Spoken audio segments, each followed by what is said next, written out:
Like the title episode. Yeah, the title of this episode. Oh, the title for this episode. Wait, sorry. It says avoid legal snag by telling people they're being recorded. More private. Okay, yeah, Jack, you're being recorded. All right. Thanks for letting me know, man. Wait, I didn't know. Wait, so it's not recording on your end? It's just recording on my end. It says Tony is recording the call. Yeah, so it's just returning on your end. Oh, that's so interesting. Okay. Yeah. Hey, you know what though? When I'm back next time, I was thinking I'll download OBS on my PC, and then we can do this over like Discord. Um, yeah, I think the quality might be better. Although the quality right now is looking pretty good, so yeah, maybe it's fine. Yeah, we don't really need video, just audio. That's true. Yeah, Yeah. yeah, but that's how my friend does his podcast. I think he records through OBS. Okay. Clickbait title. All right, so the topic we have today, Click this or die. click this or die. Yeah. That's literally clickbait. Okay, yeah, I guess that's click hostage. Really, like you're click blackmail right there. Oh my god. Um, yeah. This is I guess episode 2 or 1.5. I don't know. It's the beta version of the podcast. Yeah, episode 1.1. 1.1. Yes. It's the second time we're doing this. Right. I'm Mhm. Jack. I'm Tony. We will have a title for this podcast one day. But we are your hosts. We're going to talk about Working what are we title going is to talk about, Tony? Ding Fu Podcast, right? The Ding Fu Podcast. The Ding Fu podcast. All right, yeah, the Ding Fu Network. That's going to be our brand. I can see it. DNF. Yeah. Yeah. So we wanted to talk about Tony. You watched a interesting documentary recently on Netflix, right? Called The Social Dilemma. Mm-hmm. Yeah. You want to talk us through what it's about, real quick? No. What it's about? Well, it's about I think kind of just how fucked up everything is with social media. That's right. Yeah.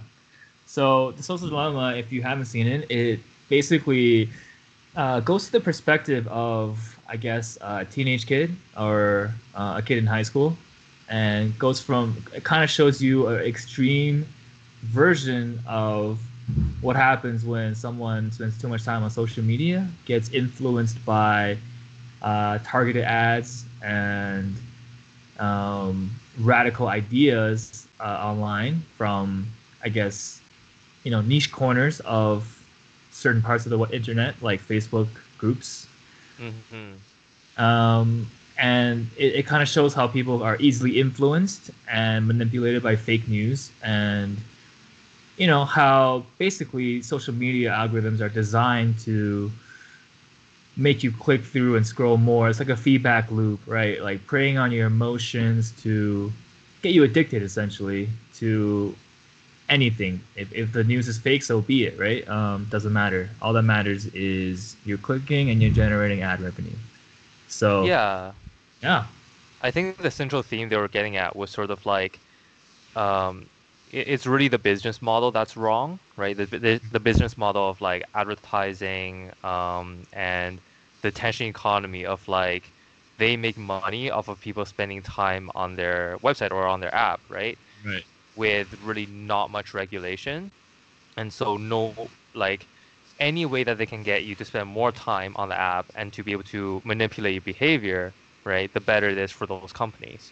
That's And right. from That's that, you right. can get a fallout of like many different negative consequences, like fake news, Mm-hmm. like political polarization, like people becoming addicted to the idea of like kind of like a social acceptance, social proof kind of phenomenon where they judge their own worthiness by the number of likes they have, um, Yep. and Yep.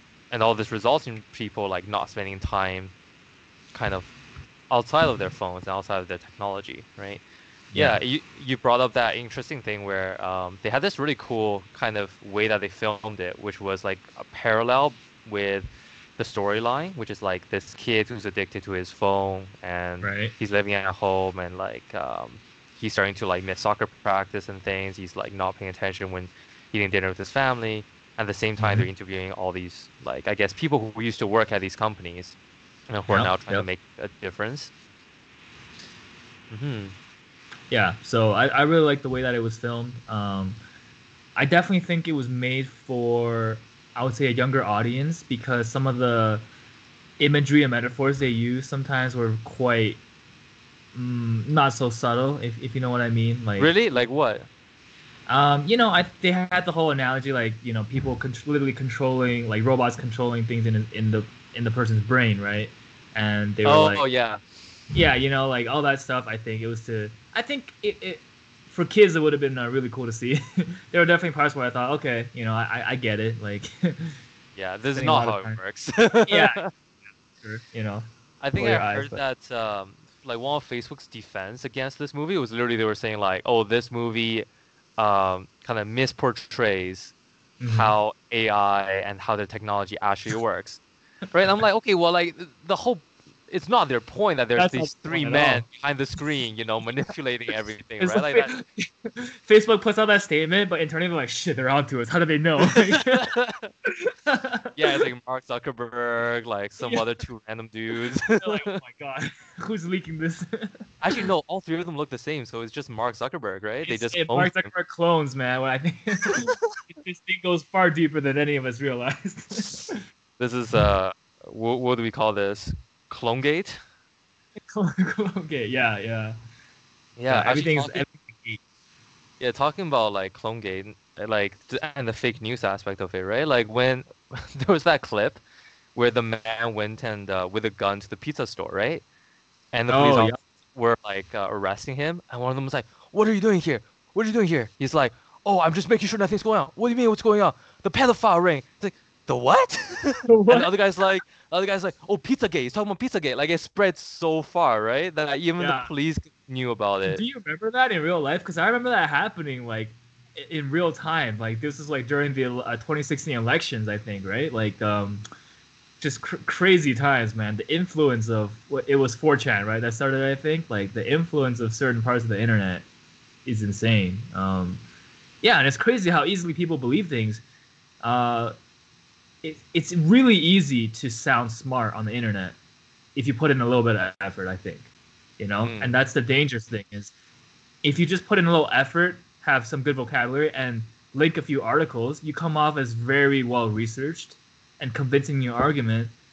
And people reading it, they feel smarter by agreeing with you because they think, oh, like I'm disagreeing with the masses. I'm seeing something that the rest of you guys didn't see.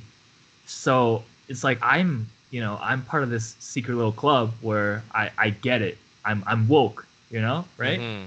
Uh, Kyrie Irving, great example.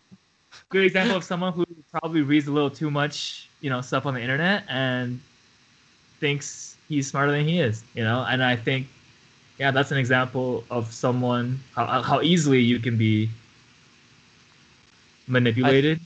I think it's a perfect example of how a little knowledge can be a dangerous thing, right? Like you read a Oh little yes, bit and you think like, oh shit, I know everything. Like how are people not so seeing that's this? kind of the Dunning Kruger effect, right? Yeah, like when you're an amateur and when you don't know much, you think you know much more than like you're more confident about your abilities than someone who is Right. an It's like expert. right. It's almost like inversely proportional, like the level of confidence in the subject, right? Hmm. Yeah, and Yeah. it comes down to I think you don't know what you don't know, right? Right. So Right. everything Yeah. that you do learn, you're like, oh cool, like I'm gaining so much knowledge, right? But you never got to the Sure. point where you start having seeing gaps and seeing questions, right, that are not being answered yet. You haven't spent enough time in it to start understanding what you're missing, right? Right. Right. Hmm. Yeah. And that's, yeah, I don't even know how you fix that, honestly. Like, It's I don't think that's just the human nature thing, right? Like you can't change that, I think. Um hmm. I know I'm definitely been guilty of that, I think at times too. Like I think it's just human nature. Yeah, it's the thing is I think you're supposed to learn from those kind of things in your life, right? Like you realize you're wrong and you should be humbled and move on. But I think there's a growing number of people on the internet who like refuse to accept any viewpoint that is not their own, you know? And Mm. that's the most dangerous thing is when you're presented with straight up facts, but you disregard them as fake news for whatever reason. And that's, that's a hard thing to fix. And you know what? I can empathize with them because Mhm. like when we talk about facts, right? Like how do we know that? Like how do we know Sure. that that's a fact, right? Like we're reading it, Yeah. we're getting it from someone else's mouth, the same way that they're Yeah. doing it, right? You're right. And so I can totally empathize with them because it's not like any of us were directly in the labs, right? Observing the experiments, designing Hmm. the experiments, seeing the data for ourselves. We're really seeing it secondhand, third hand, fourth hand ourselves, right? Right. Right. And and they're seeing that too. And I think what it comes down to in some points is you can kind of logically deduce that some things don't make sense, right? Like for example, there was that conspiracy about how the COVID-19 vaccine was it had like some aluminum in it, and that Okay. aluminum Yeah. once it gets your body is gonna build up and create like an antenna, and then that Right. antenna is gonna Right. And then receive Bill Gates information is from gonna the track you. 5G, yeah, from the 5G Yep. networks, and Bill Gates is gonna use that to control you. I'm That's right. just like, okay, there's not enough aluminum in that for this, okay? Like if they had that kind of technology, they'd be doing this with other things. They could put this in your drinking water, And right? Like, I've always thought like the funniest thing about these kind of conspiracy theories is like, oh, you're gonna get tracked by a microchip in your body. Like, you realize that you're already walking around with expensive microchips tracking you. It's called your phone. Everybody has one, and you paid money for this, by the way. Like, what do yeah, you think the GPS does on this thing? yeah, exactly. Uh, but yeah, I think coming back to that point, I can totally empathize with them, and I just don't have a good solution for that yet. For me personally, right? Like I don't really read the news, right? So I generally try not to get my information from sources that have such quick turnover and that are Mhm. not well researched, right? I generally like to read books, or maybe I'll like find like scientific articles through the university libraries access, right? That's where I Yeah. get most of my information. I just think the Yeah. news, right? Like there are some people who are like, "Oh, how can you not believe the news? This is the news. This is fact," right? And when they refer to something like the BBC or the CBC or Yeah. the New York Times or something, right? But even some of those things are not like fully well researched, and there are Of still course. controversies within fields that they don't really present, right? It just gives a really simplified view. So I think right now, if you think politically, both the left and right, they have a simplified view of the world, Yep. right? Yep. I And think somewhere along the line, they realized that it's easier to generate clicks and discussion by picking a hard stance against any like just picking the most extreme option. You know, like you're trying to divide as many people as possible. Um, mm, because yeah, that I way don't you know. can Like, engage those people the strongest, right? It's kind of like I yeah, think back during the election, they were talking about like for example, what would be a better strategy? It's for Donald Trump to try to win over new voters, right? To win over swing voters, right in the middle, hmm or for him to just consolidate his base, right? And hmm in the hmm end, the better strategy was just consolidate his base to go more extreme, yep, right? yep, Which yep. is really, I think, in a way, it kind of undermines democracy in a way, I guess, right? Like hmm when it becomes more about just carving out your section of the population rather than try to win as many people over as possible. Yeah, Really for sure. interesting. No, it's definitely interesting, and it plays into the whole like social media feed algorithm of like just trying to generate as many clicks as possible. Like maybe these news sites are pumping out different kinds of articles, like some more extreme, some more moderate, and they're seeing that the ones with extreme headlines and content generate more clicks, more discussion, more retweets, whatever. So those are the ones that the editors are going to say pump out more of, right? And it's a vicious cycle, and it all plays into like the problem that we're talking about, how yeah, like fake news happens. People stop trusting the news, and therefore when there's actual facts in the news, people don't know what's real, right? And that's the Yeah, world we live in. it makes me think that the news is just not the greatest place to get your information. I'm actually Mhm. reading this book right now called Enlightenment Now. Have you heard of it? I am not. Yeah, it's by Steven Pinker, who's a cognitive scientist, a professor at I think MIT or Stanford or something like that.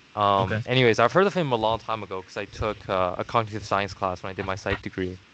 And he's a pretty Okay. famous person in the field. So in the book, he actually talks about how there have been all these good things that have happened, like throughout our society, throughout our civilization in the past, several centuries, and they just don't really get covered in the news, right? The news is meant to Hmm. be new, it is meant to be exciting, right? So they Right. don't really cover statistics, right? Like Hmm. what would go on the news, right? Like one person, like let's say 10 people being killed in like a terrorist bombing, right? Versus let's say 10,000 people dying from a certain cancer that year, right? Mm. Yeah. Like the terrorist bombing is going to get covered, right? They're not going to cover Yeah. the cancer thing. And Sure. similarly, they won't cover like, oh, there's this new, I don't know, guideline or new infrastructure that we build that is stopping bridges from collapsing and that's saving hundreds of lives, right? They're not really going to put that in the news. But if Hmm. one bridge collapses, that's going to the news, right? There's one motor Yeah. vehicle I get accident, that. that's going to the news. And so I think people are getting this biased view of the world and both sides, one thing that's common around both sides, right, in this fake news world, this culture wars thing, is that they Hmm. both have a negative view of the world, right? Yes. They Yes. both have a pessimistic view of the world that things are getting worse. Yeah. And Yeah. so then they require a solution. And that solution is whatever political ideas that they have, Yeah. right? Exactly. Yeah. Yeah. Rather than having a problem solving and data oriented mindset where they're just looking at data, right? And then being able to see, like, oh, here's proportionally, this is where more money should be spent to fix this problem. But instead, right now, what we have is a lot of money being spent into the things that are more salient and more attractive and more attention catching, right? The truth is, data and numbers, they're boring to the majority of the people. You Not know. to be. Yeah. Just kidding.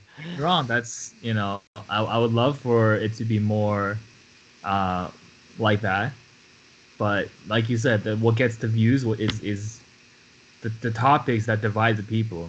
Like gun rights, abortion rights, uh, legalize marijuana, right? Things that like people get really riled up about, and it's like either you're super with it or you're completely against it, and your whole identity wraps around these certain topics, And this is especially true in the U.S. It's like your political identity is huge. It's like you're associated with your political beliefs, like that is your, you know, you build your whole character around that. Like it's it's not good. Yeah, it's really weird. Like even I start to feel that, right? Like, cause Hmm. I'd say I have viewpoints that are on either side, right? Like, I think I'm more in the center in the way that I have some viewpoints on either side, Hmm. and it'll be like if I'm thinking about a certain viewpoint I have, for example, that's more liberal, right? And then I hear um like people bashing liberals, right? Then I kind of feel weird about that. Like I feel like attacked, right? But then at the same time, on another day, right, when I'm like thinking about something that's where I have a more conservative stance, right? And people Yeah. attack conservatives, then I feel attacked again. Like it's really weird. I think it's right. I think like people that those ideas that people have, right? Those political ideas and those topics of discussion have been wrapped into people's identities, Yeah. right? Yeah. And And it's like they come whole meal now, right? They come whole piece now. they, They they do. don't Yeah. come piecemeal anymore. It's a whole package. Yeah, that's right. That's Yeah. right. If you support Black Lives Matters, it means that you must be like pro taxation, like anti corporation, uh, like LGBTQ supporter, right? Mm. Like pro legalization. It's like you cannot have like like it's like a set package. Yeah, Yeah, it's like you're ordering like a combo meal off a McDonald's, combo right? meal, and you cannot customize anything. It's Yeah, you're like, can I have, instead of the Sprite, can I have a bottle of water? No, like no, sir. nope. Sorry, sir. You Must you have the got Sprite. you got the liberal set. That's what you paid for, sir. The 16 piece. That's right. 16 piece. Shit, that's a lot of chicken. Um, what else am I gonna say?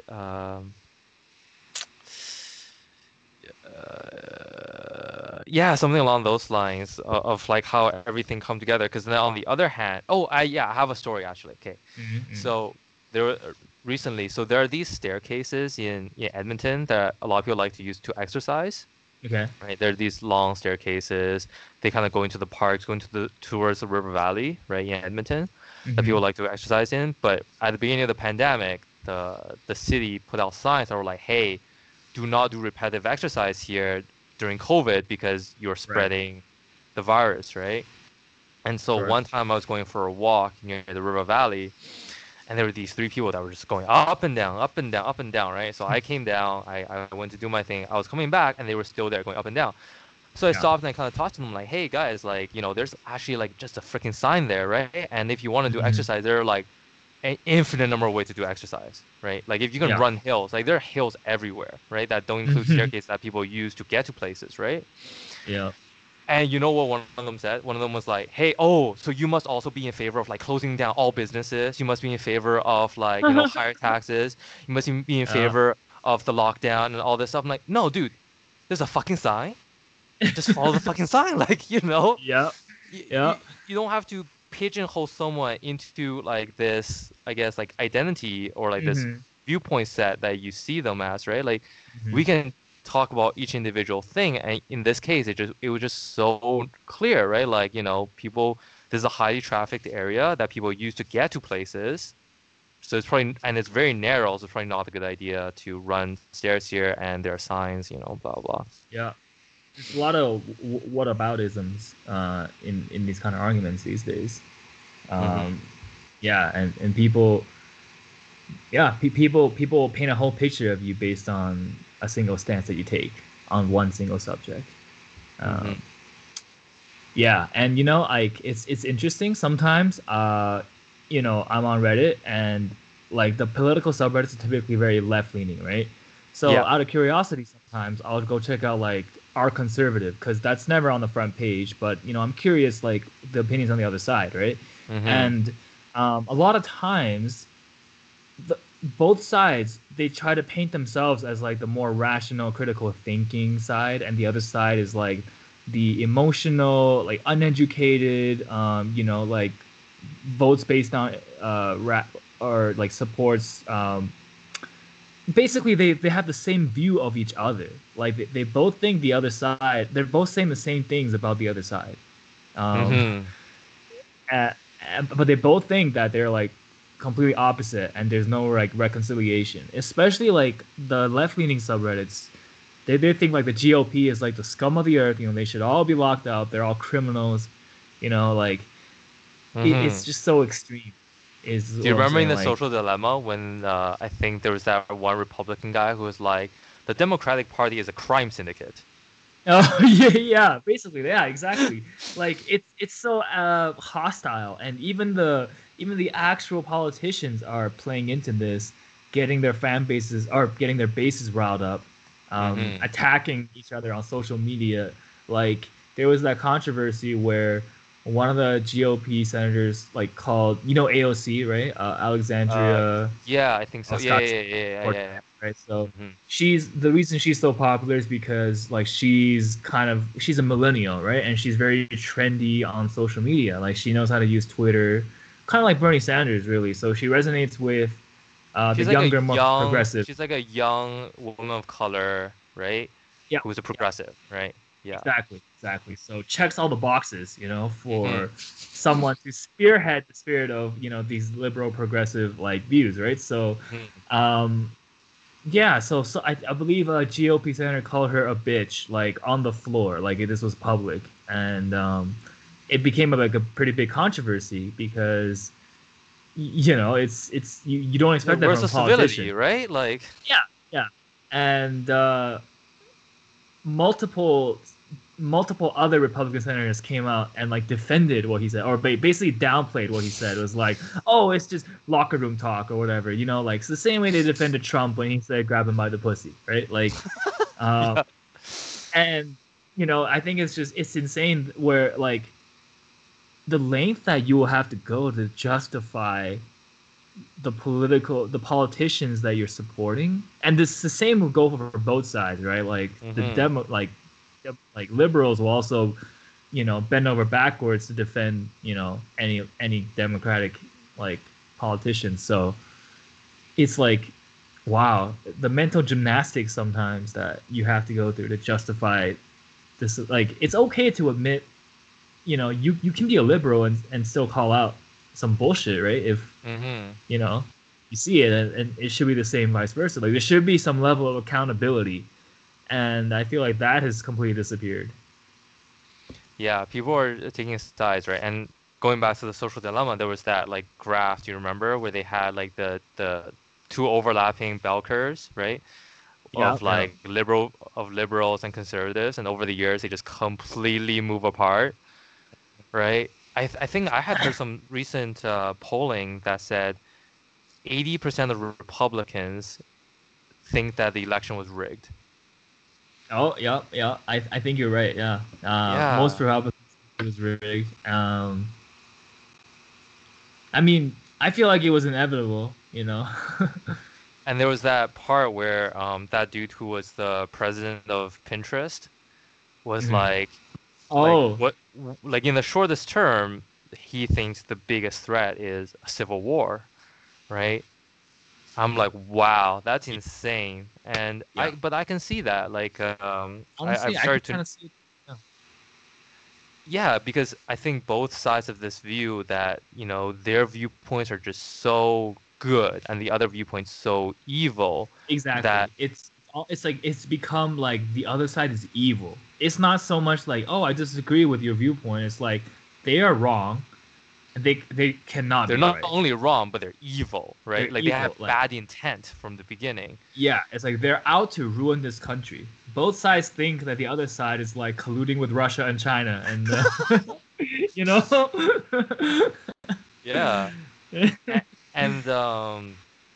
And and then that justifies any means necessary then, right? When you think Exactly. that way, you don't see them as human anymore, and you can just justify any Exactly. Oh, that's a great means that you point. want to It's take. like they've dehumanized the other side completely. Yeah. Um. And so you see in It's those riots, you dangerous. see like in those clips that they had in the violent protests and the riots, in the social dilemma, right? Like people driving over other people, they were like Yep. punching other people. Like, wow, that's pretty insane, right? It's pretty scary, man. It's pretty scary.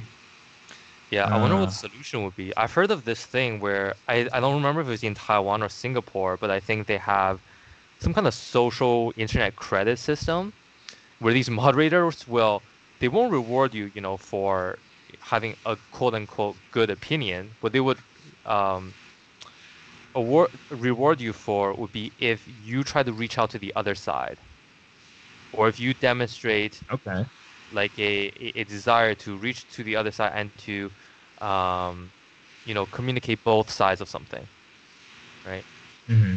And I think that could be a solution, right? I think that's kind of hard to implement, but It's gonna be hard to. Yeah, I think the U.S. political system especially is seems so convoluted and designed to like impede progress. It seems like there's right, just it's so that many balance of ways. powers. Exactly, yeah, but there's so many ways that it can be misused as long as one party has majority over a certain section. Like, um, the Senate, right, is still Republican controlled by Mitch McConnell, and like he's basically, you know, using all these different loopholes to impede whatever like Democratic bills that tries to get passed, and any Republican ones, like he'll try to expedite through the floor, Hmm. and it's like, wow, it was like, is this the way it was supposed to be used? I don't think so. I have, I think, read or heard something before where they talked about how in the past you'd have a lot more bipartisan bills. Yeah, So, yeah, yeah, like when something is getting voted on, you might have like 70% of the Democrats on it, 40% of the Republicans exactly. on it, right? Now But it's literally now like everyone just it's votes for their 100 or party. 0. Yeah, it's always Yeah, 100 yeah. and 0. Like it really defeats the point of like, yeah, like I, I'm sure the intended purpose was, like you should be allowed to vote yes or no regardless of which party is passing the bill. There should be no ulterior motive. Like you should be looking at this bill as its own thing. But I think, it's politics, so now it's all about leverage. Like I'll vote for this if you vote for my next bill. Like, or you put this Mhm. provision in and I'll vote yes, right? And so like the most recent COVID relief bill, I don't know if you heard about all the controversy with it, how like it was $600 per person. Um, when like corporations and like mega churches are getting like X amount of trillions. Um, First of all, it's really funny because the way they were presenting it was like, oh, every American only gets $600, but corporations get like what was it, like 500 million or something like that, and it's like, okay, you just compare the entire budget of for every company uh, Mhm. versus the money for one individual person. Yeah.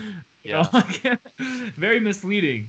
Yeah, Um, $600 per person still comes it to comes with out to quite 300 a lot. million people. Yeah, Exactly. it's Yeah, it comes out to an insane amount. Don't get me wrong. But what I was getting at was how they snuck in a bunch of like other clauses into the bill that have nothing to do with COVID relief. For example, they gave like additional tax breaks for like certain corporations. They made it apparently a felony to illegally stream stuff. So it might oh be hard shit. to catch NBA streams upcoming soon. But it's like, this really has nothing to do with the, like if the purpose of the bill was to like provide pandemic relief, what does this have to do with anything, right? But it gets put into it because, like both sides are like blocking each other. The There needs to negotiating. get the negotiating, exactly. Yeah. And I think that's So okay. I think it's okay for politicians to negotiate. I think that sort of plays into that checks and but I balance feel like like that. shouldn't they be negotiating stuff that is more relevant to like the bill itself? I personally think like I'm obviously not a politician, but I think like these bills should be pretty modularized. Like they should be pretty like self-contained in the purpose. And I don't think like one bill should have all these several unrelated clauses in it that um the most people don't even realize, are getting passed, and they only hear about it in the news and snippets. And Yeah, I it was yeah, mhm. he tweeted out how the bill was presented to the Democrats with like 2 hours or an hour to vote, and it was like 5,000 pages or 6,000 pages, and it's like she literally said like this should be illegal. Like the fact that then there's no way you can read all of that and do your due diligence in time, right? So you're Mhm. just trying to pass the bill. Like people are waiting for the money, they're getting angry, they're getting riled up. So you just have to like cut your losses and vote yes, basically. Yeah, I think that definitely has to be changed. You Hmm. can't do that. You can't present a 5,000 page bill and be like, "Yo, you got 2 hours to read this." Like, Yeah, yeah, it's no human can unreasonable. do that, right? Like, Yeah, no one can do that. But in terms of the negotiating and being able to put multiple things in one bill, to me, I think that's okay because if the alternative is that they can't get to an agreement and nothing gets passed, do you know what I mean? I think it's sure. okay to negotiate different parts of the economy and different policies to get to one end, right? Because Okay. you might not be able to reach an agreement if it's just purely on the amount of money that you were going to hand out with this bill. Yeah, that's That fair. that may not happen, right? You're right. Yeah. But I definitely There has agree to with you. be The 2 hour pushing. thing is just ridiculous. Yeah, And yeah. something similar to that happens like in Alberta, right? Like what was it? I think there was some yeah, there was a recent bill, I think it was Bill 30 in Alberta, which is an omnibus healthcare bill, right? Hmm. That was passed, and it was going to affect the doctors and stuff, and they gave the AMA, the Alberta Medical Association, I think, Yeah, like 1 day's notice or something, right? Like, which doesn't give them any time to give their feedback and to yeah, actually have their voice heard, right? It's more yeah. of just a formality at that point. You're just like, yo, hey, take a look at this, but doesn't really matter. We're gonna do this anyways. It kind of removes, I guess, there's no good faith in that, right? There's no good faith Mhm. when you're doing stuff like that. For sure, for sure. Yeah, it's I think it's also just human nature. Like we always look for loopholes and ways to abuse the system. Like any rule we come up with, we try to find a way Mm-hmm. around it, right? And Mm. it applies to like all levels of life. So we Mm-hmm. just try to get ahead. It's human nature. We're greedy. We're And I think that's why it's super important to design the good, like good rules, right? And I think that's what they were getting at in the social dilemma too, which is Mhm. at the end of the day when they were talking about like how do we reverse course, and they were quite Yeah, optimistic. They were talking about all you really need are good rules, right? And yeah, change the incentive structure, right? Right now, the only reason this is happening isn't necessarily because every engineer at Facebook is evil, right?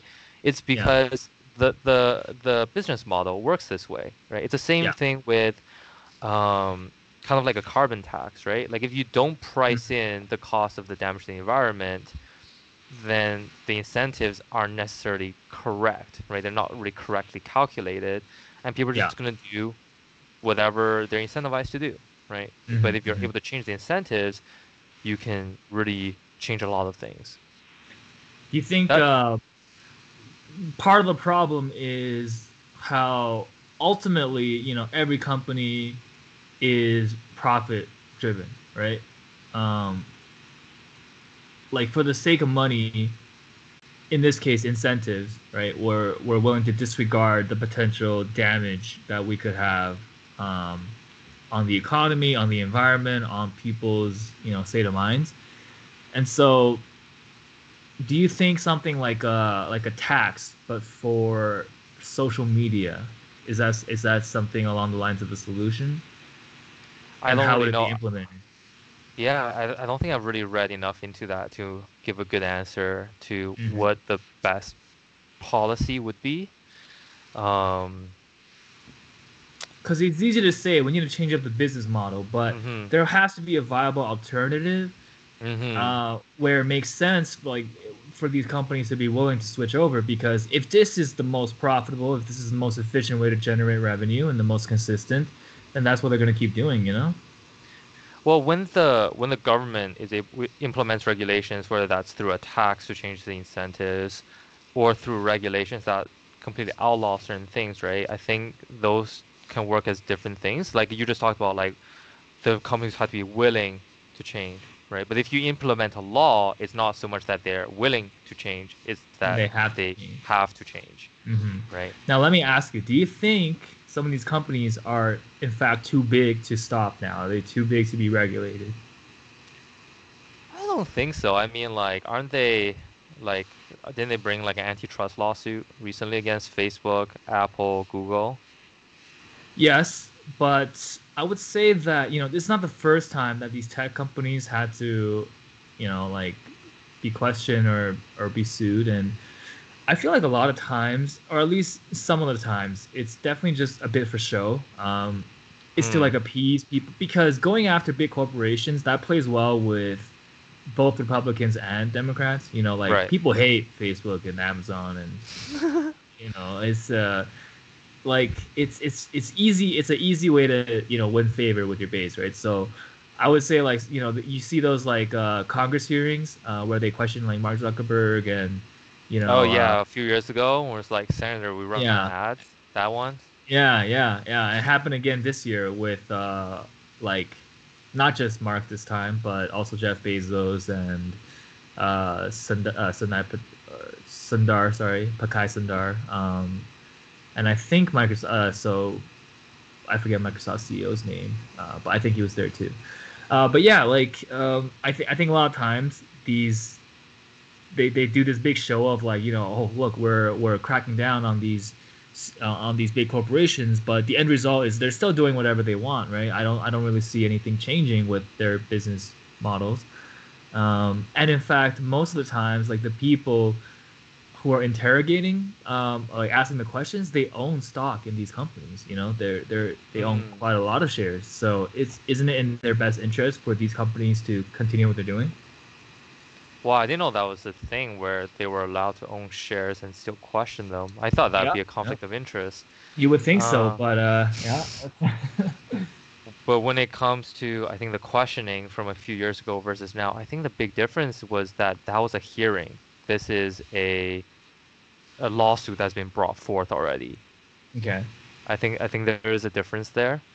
And I could be totally wrong on this because I've only heard so much. But they did the same thing to Microsoft. Was it like almost 20 years ago, right? Ah, They say okay. that was the I know last what you're big referring. antitrust lawsuit they had. Right. And from what I heard, that one was successful in kind of like changing Yeah. Microsoft. It did set them back quite a bit, I think. Yeah. hmm And then Um. Microsoft still thrived by kind of changing their business model and getting really into cloud computing or something. That's what I heard. Yeah. Yeah. It It, took it them a really while. incentivized them to do better. It kind of incentivized them to be more innovative and to pursue more risk. And before That's that, true. I Yeah. mean, back in the day, wasn't Standard Oil worth like $1 trillion or something, right? And they still managed to hmm break that shit up, right? So, Yeah. That's true. I think this one, I think it will get somewhere. And like you said, I think maybe part of it is just because there's so much bipartisan support for this one, right? Yeah. Of like going after these companies, that they could Yep. go get somewhere with that.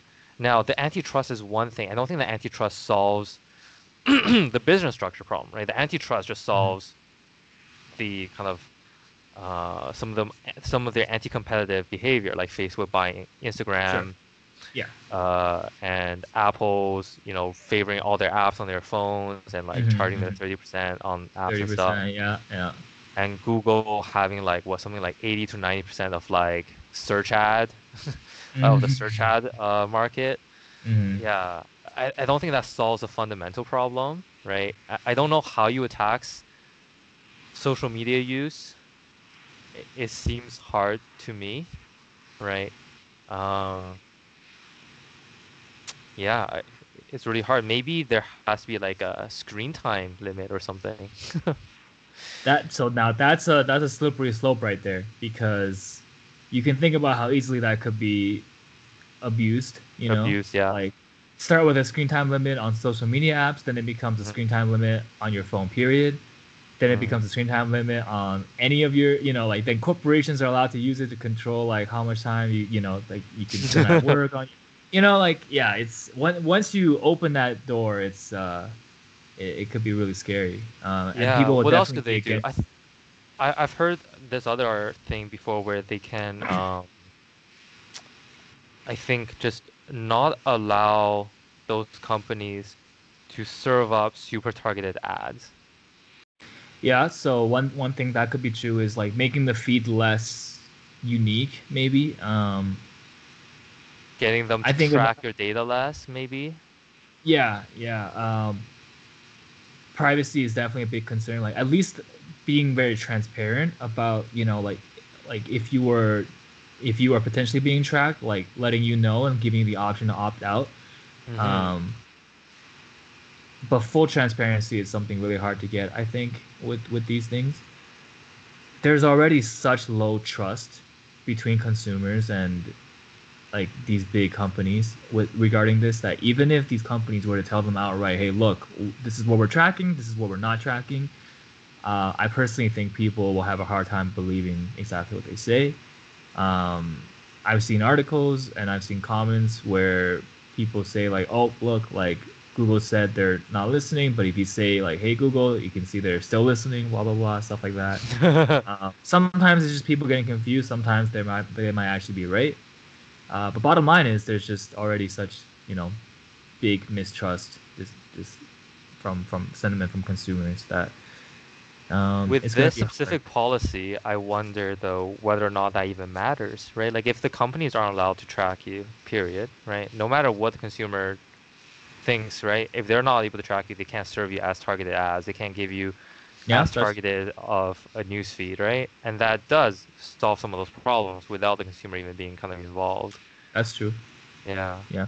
But hard question. I mean, personally, I'm just like I don't use Facebook very much. I'm trying to get into this habit where I don't actually go on Facebook.com, but I actually have this bookmark set to the Messenger part of Facebook, like Facebook Oh, slash Messenger wait, slash you never tried Messenger.com? I haven't. I should do that, eh? That actually makes Messenger. a lot of I sense. actually use Messenger.com. I rarely use Facebook itself. Yeah. Um, yeah, that's like their purely messenger interface. It's pretty solid. That's smart. I should do that. Yeah. Do that. I definitely, yeah. Mention.com is good. Dude, I'm a Um, technophobe, man. Like at this point, I'm like, if there's a new technology, I'm not getting on the bandwagon. I'm trying to uh, go backwards, man. I'm trying to go to Stone you Ages. want to go to MSN? Let's get on MSN, Yo, man. let's get on MSN. Nah, we don't need MSN, but like, AOL. it's like for example, like new games come out, right? People are like, oh, there's this Yeah. new game. Like, yeah, no, fuck, I'm not getting anywhere close to that, right? Or like, oh, there's this like new app on the phone, right? I'm like, oh yeah, I'm not getting anywhere close to that. Like, I'm using what I currently use, and I'm Yeah. trying to step backwards from even what I already currently use. So You're there's trying to no way depend I'm less on stepping forward. technology in general, is what you're saying.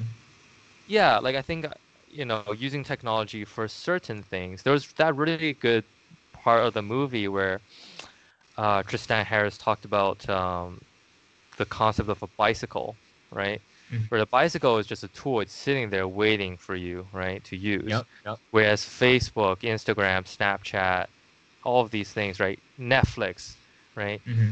They're pulling at your attention. They're trying to use you in a way, right? Hmm. And I'm trying to move away from that. So what I try to do now is, for example, if I want to watch something on YouTube, I force myself first to think of what I want to watch.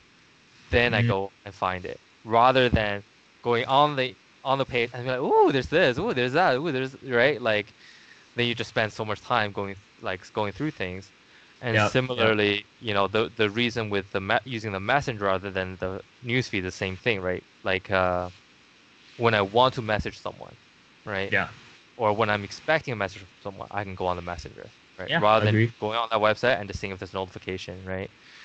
Um, yeah, some of those tips and hacks they gave at the end of the movie, I think were pretty good. I think I already started doing a lot of them. Hmm. Uh, but yeah, they were definitely good. What I do is I try to keep my phone outside of my bedroom, right, before I go to sleep. I'll put it out there, and then when I get into bed, usually even if I want to use my phone, I'm too lazy now to get up and go get it. Mm. Right? Yeah. Uh, Yeah. uh, No, you're right. They did give some really good tips. And I've definitely started using some of them too. Uh, yeah, I think another thing that I wanted to touch on, like another solution that people have suggested, would be for like Facebook to take a more hard approach in moderating the content, right? And like just outright removing stuff that's fake news or inaccurate or mm, misleading or could mm, generate hate, right? And they have started doing that a little bit. They've shut down some like alt right groups, I believe. But yeah, so there's a debate there. I'll give you the side from like because I have friends who work at Facebook and a lot of my friends work in the tech industry, mm-hmm, and one common thing I hear is, oh, like Facebook is just a platform, right? It doesn't make sense for this company to control what's allowed to be there and what's not. Like they're just hosting content. mm, Um, I personally think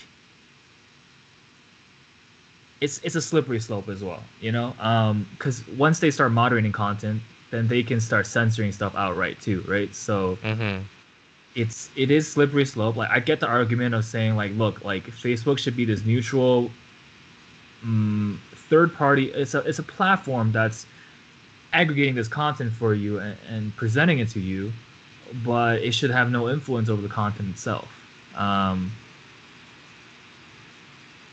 yeah, it's tricky. I personally think that there should be some level of responsibility, at least a baseline, right? Of, like there can be definitely dangerous or misleading stuff that should be outright removed. And same with the legal stuff. And Facebook, to their credit, did a great job of removing a lot of like illegal like child pornography on their website. Um, so it's they already start doing they have the tools, they have the infrastructure to moderate their platform. So should they take a more active approach than what they're doing? yeah, I think I tend to agree with you where I think it's a slippery slope. Like, Hmm. how can you give this one company the power to determine what is acceptable or not, right? Like, who's Yeah, deciding? Mark Zuckerberg? Like, oh my God, that's exactly. Yeah. scary. Um, and I tend to think that in the long run, good information wins out against bad information.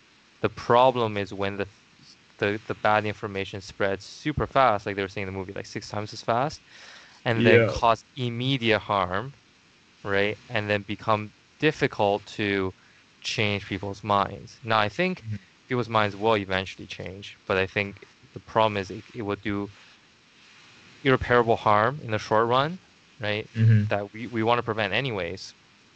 And it makes me start to think like, why is it that fake news spreads so much faster? And also, why are people so prone to this fake news, right? And I think it's all the same people, right? That are spreading I think this fake news stuff is spreading in that same circle, right? Like they were talking about in the movie, if you like pages about chemtrails or anti-vax or something like that, then you're much more likely to believe something like about Pizzagate or like Right. 5G, Right. right?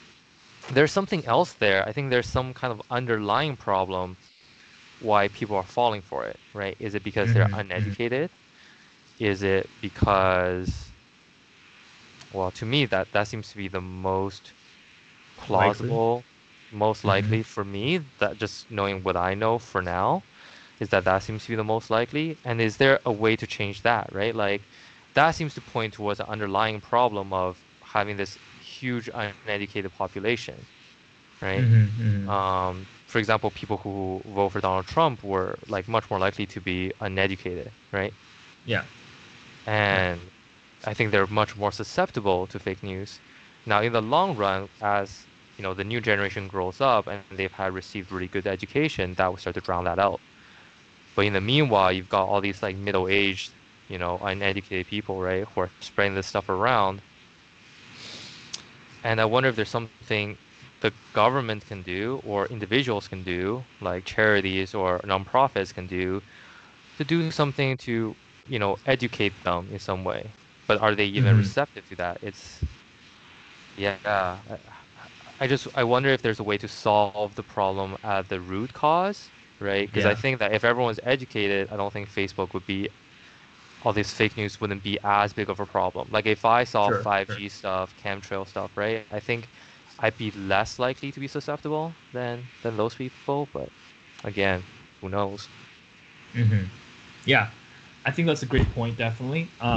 And you're right. Like the correlation between rural versus urban, educated versus uneducated, and the voting splits is dramatic. It's almost like a direct correlation, right? Hmm. And the the thing is, it's not as simple as I think. Like waiting for more the new generation to be educated because a significant part of the U.S. is still very much rural and like has the same level of education throughout.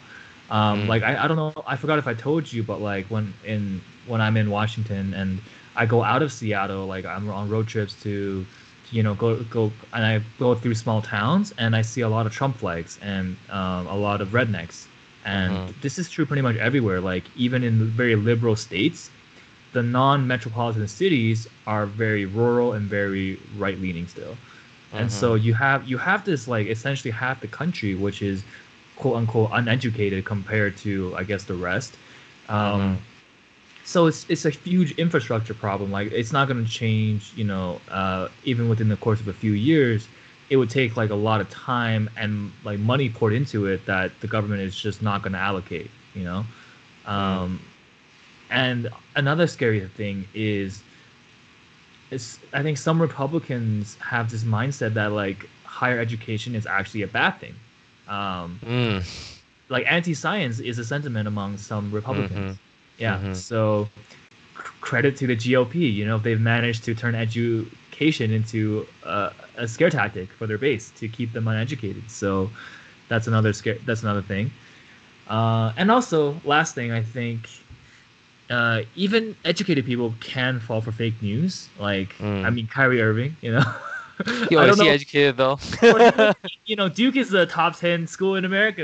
So Duke as a like D1, top athlete, recruit, right? I don't know. I don't know if the academic rigor is there.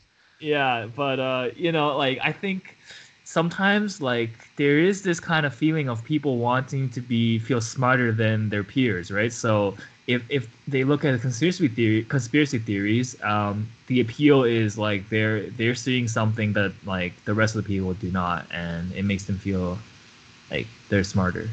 Um, Yeah, going back to that, what you said about how education has become political, right? I can actually see where they're coming from in some ways too, because yeah, I think higher education is sometimes radically liberal. it is. Yeah, I would say like even more than sometimes in the U.S. It's very much liberal, like Yeah, huge, especially in certain fields, right? In certain like arts. disciplines, I guess. Yeah, in some of the arts. Like, I'll tell you one story. Beginning of medical school, I think first or second week during orientation, we had this lecture that was given to every new student in the Faculty of Medicine Dentistry, so including dental students, dental hygiene students, Hmm. med students, radiology techs and stuff. And there was this kind of like anti-racism sort of lecture thing given by this professor. And this professor started rattling off like very extreme liberal ideas. I guess I would say like it's very postmodern, very like relativistic. Like I'll give you one example. I think at one point he was saying like, oh, uh, we're trying to go by like the not the WHO, the UN's like human rights charter and stuff. Like every Hmm. person has human rights and stuff. And then he starts saying how like so that means it's like food, water, shelter, whatever are human rights, and life, it's kind of like the American, like, the right to pursue like happiness, life, whatever, right? And then at some point, you start talking about how every culture is equivalent, right? Or Hmm. no culture is better than another culture. I remember one of my classmates asked, like, so, like, just to take a theoretical example, if a culture does human sacrifice, is that a worse culture than our current culture? Hmm. And the person just went ballistic. The professor went ballistic, was like, how dare you ask that question? You are not to question me and all this, right? And Wow. and the problem, I guess, wasn't necessarily their viewpoint, but how closed off they were to discussion. Yeah. They Yeah. have become so, I guess, dogmatic that they don't Hmm. want anyone to question what they're saying, right? Hmm. And they have this really strong political viewpoint that they will not shake, that they will not discuss. They're not willing to have a conversation about it. And, I think I'm sort of proud of my class in that I think a lot of people, like, there were some follow-up questions, and I think a lot of people just picked up on that. They picked up on how Yeah. this person is so close-minded, right? And after the break, my entire class was gone. We never came back for the second half of that class, right? Like almost the Nice. entire class was gone, right? And I think that was a good show for me to be like, okay, my class has reasonable people left, right? Yeah. It wasn't that, their viewpoint were wrong or whatever, right? I don't think I've thought too hard about it, but it was the way they reacted to challenge, to Hmm. criticism, that it's so dogmatic. And so I can see, right, like if you're a conservative person and you hear stories like this, you're like, oh, if I send my kid to higher education, they're just going to get brainwashed, right? You send them there to get brainwashed. And I think in some disciplines, right, I have a sociology professor who's sort of like that, right? In some disciplines, Hmm. it is like that. I think a lot of the liberal arts have become like that, and it's Right. truly a shame, I think, right? I think the sciences still do a pretty good job of being objective, Hmm. but the liberals, I think, have just become this political entity, right? Yeah, I totally get what you're saying. I definitely recognize that movement there as well. And yeah, you're right. In some ways, it does kind of make sense from like a parent's perspective when they hear these type of stories. I know my parents are pretty hugely conservative, and they have some pretty interesting views on Justin Trudeau, and it's like they hear the clickbait titles, right? They hear like, oh, like Justin Trudeau's allowing gender neutral washrooms, like, or no, like what they said was Justin Trudeau is letting guys go into like girls washrooms, like how can that Hmm. be allowed, basically? And I was like, I don't, that's actually not what's happening, I think, but that's what they hear, and that's what they talk about. Yeah, and I wonder if they like our parents fall into that generation where they grew up in a time where when they can expect things on TV, on the screens to be to objective. be objective and accurate. Yeah. Hmm. Yeah. In a time when only certain people had channels, right? They were able to run channels, Hmm. right? Nowadays, any random dude can like have their own YouTube show, right? Oh yeah, Which yeah, is good and exactly. bad, right? Which is good and bad. You gave everyone a voice, which is good, but you gave Mhm. everyone a voice, which is bad. you know. Um, Another thing, yeah, is like even the legitimate, news media outlets, they're now owned by, billionaires who also have political agendas, right? Jeff Bezos owns a bunch of like local TV stations throughout the U.S. He owns the Washington Post. Rupert Murdoch owns like Fox News and a bunch of local like Mhm. right wing media outlets. Like, I think people realize that information is influence, is power, right? And they definitely use that to their full advantage. And now I think everything you read online has some kind of agenda. Every piece of news you watch, there's a narrative that's being presented to you that they want you to think. Mhm. Yeah, and I think it'd be healthy if people were. I think all of this is, bad, right? But I think, yeah, if there was a way for people to start, watching both sides, right? Like you can watch both extremes and come to the center. Are, are you willing to go through that, my friend? I mean, I couldn't do that. Like you, right? Like you say, you went to the conservative subreddit and you Sure. went to like Yeah. our politics, which is very, very liberal, right? And I do that too. Yeah. Like I'll listen to NPR and then I'll listen to, something that's more conservative. Like I listen to Mhm. a bunch of Ben Shapiro stuff actually. Oh yeah. Right? Okay. He's Yeah. not as bad as people think, I think. Like he's sort of reasonable, but I think he's definitely very biased, right? He's definitely very Mm, biased, but he does use a lot of facts. He just cherry picks his facts, right? mhm, mhm. But I still find him more reasonable than a lot of the mainstream um, news media still. But now I just don't listen to any of them because they're all fucking bullshit. Yeah. Now I just Yeah. go and find the data, right? Go Mhm, go to the go to the back and find what are the mhm. real data, right? Like forget all this facade that people have built up with all these, TV channels and stuff. Sure. Yeah. So for our listeners out there, what are some ways that they can, you know, cut through the bullshit and look at the data?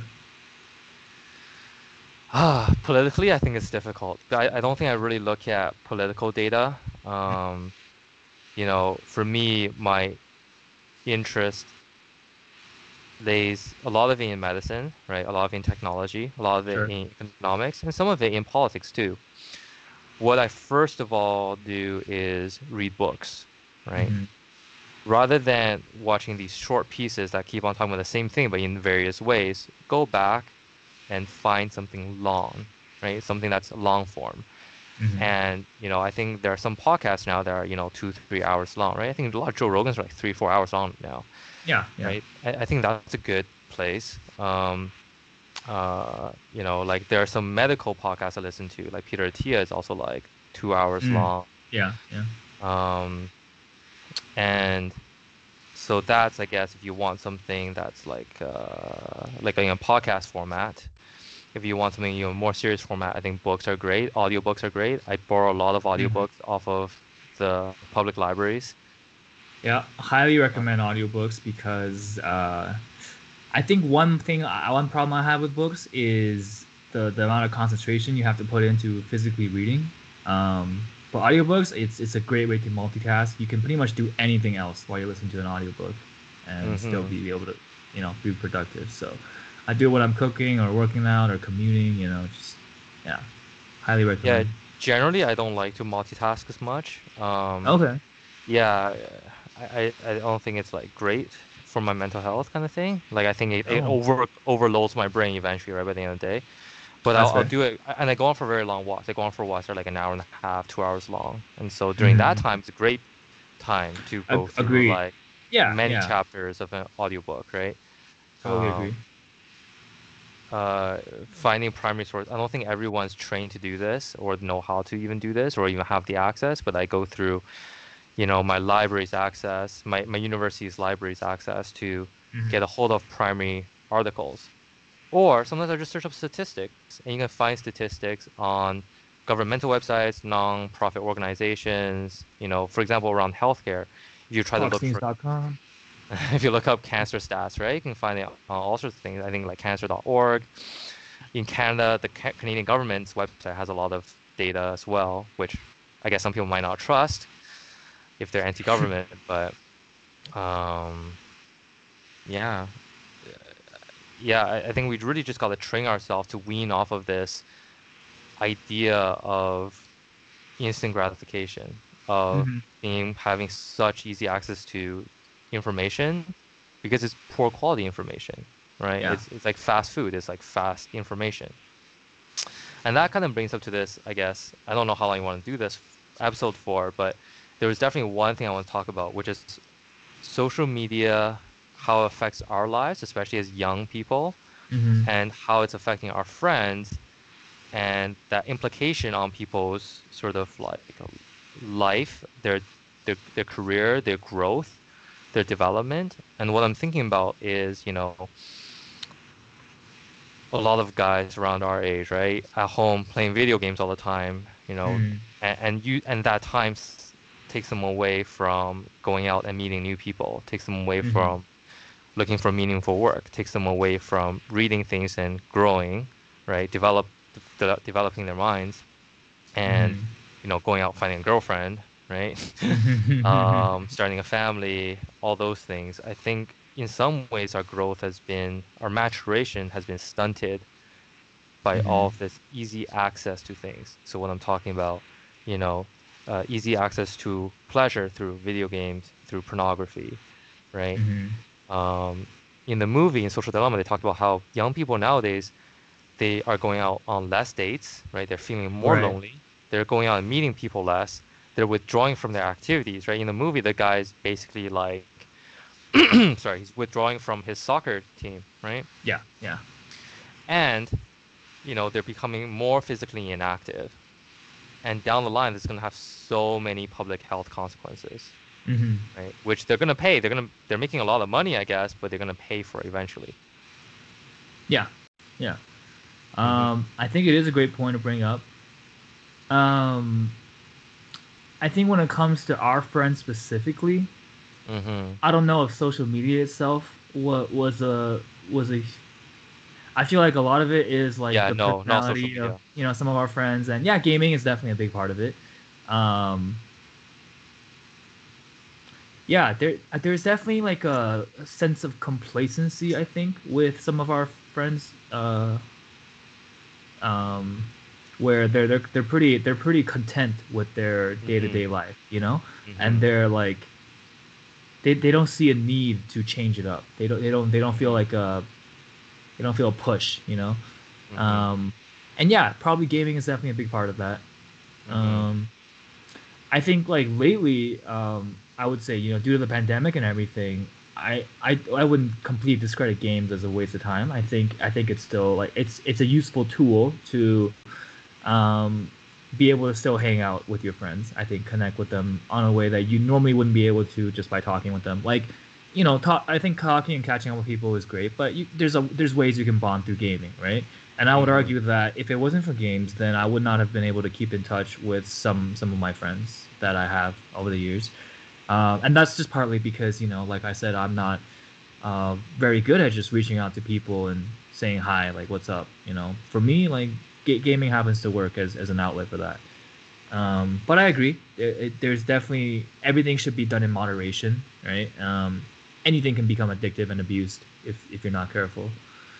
And social media and gaming is especially easy, and pornography, like you said, because of the way they give you that instant gratification, right? The Hmm. dopamine hit that it like the moment that you need it, it's there on demand, um, Hmm.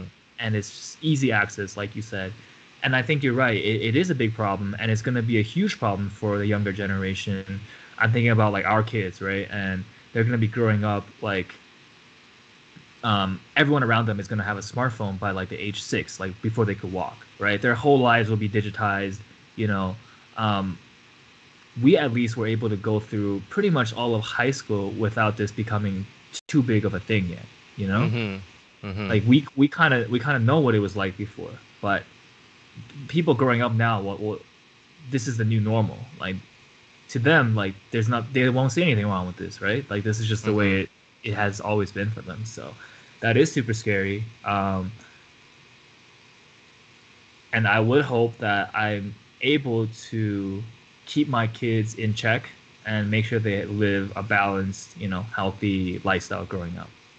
Mm-hmm. So the way I hear you with, how gaming, for example, has served a purpose during this time, right? It has been a good thing. Hmm. But there was one thing that you said there that, I kind of want to pick up on, which is Sure. you said like, you said that I'm not very good at going out and reaching out to people, right? Oh no, no, no. I Now, love going out. I'm not very good yeah, at sorry, one specific thing, which is like reaching out online with to reaching people. out and Yeah. yeah, like for example, calling people or whatever, right? Yeah. Yeah. And I think, like if these so there was one thing they said in the movie, which is about how it is sort of atrophying the parts of our brains, right, that has some of these ability, right? Hmm. So, for example, the ability to deal with boredom, right? The ability um, to reach out to people, right? I Hmm. think a lot of people now, and maybe I'm wrong about this, but the way I see it is like I think a lot of people have become scared to reach out to people. I think Edwin mentioned that when we were calling, Hmm. just about how like it's tough to initiate, it's tough to get yourself to do that, right? And I wonder if we were forced to do those things a bit more, whether or Yeah, I not we'd see be what you mean. better at it, right? Hmm. And similarly, right, like gaming and stuff, that it's serving a purpose now. But I wonder if it wasn't for that, if we'd have the ability to do something else that it might be even more meaningful and less addictive. Hmm. Do you kind of understand what I mean?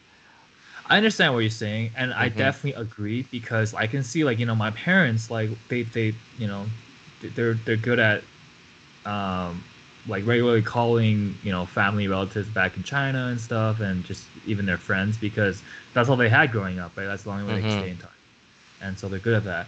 At the same time, I'm gonna give you the counter argument: is it necessarily worse to catch up with someone like through a game or through like watching like something together versus just talking like on the phone? I would argue that it's not really any different. Yeah, I don't know. To me it is different because the focus in a way is different, right? Like for example, when Hmm. you're playing a game, especially remember back in the day when people were going pretty ham on the games, right? Like I they get what you're would saying. Like they it's not would always a positive experience. it wasn't always a positive experience. They would sometimes put the games above other people, right? And so it Sure, didn't sure. come to be about, hanging out with your friends or catching up Hmm. as much as it's about playing the game. And I think, Edwin was talking to me, and I think maybe that's part of what he's feeling too, is that some people take it a lot more seriously than other people, and that makes it. Uh, I think people come in with different expectations then, right? And that makes the experience harder to be good for everyone when different people come in with a different expectation, right? Hmm. And I Hmm. think with games, right, there are certain games. I think that game, what's it called, Among Us, which just Yeah. facilitates mafia and stuff. I think that's good, right? Hmm. But games have a addictive quality. Games that make people toxic, for example, League, Hmm. you know, I think that's that just a that does erode a bit of that friendship, right? And I think it's yeah. it's not a great way to hang out with people, right? Hmm. Hmm. Okay, I see what you're talking about there. Yeah. Um, I guess I'm treating it as like the game is an avenue to bring people together and just talk, Mm-hmm. and like I'm kind of treating like what happens in the game versus um the fact that everyone's in a group together like talking as like two separate entities. I guess like yeah, what you're right, what happens in the game can oftentimes be a negative experience depending on who you play with, especially. I'm definitely guilty of that, right?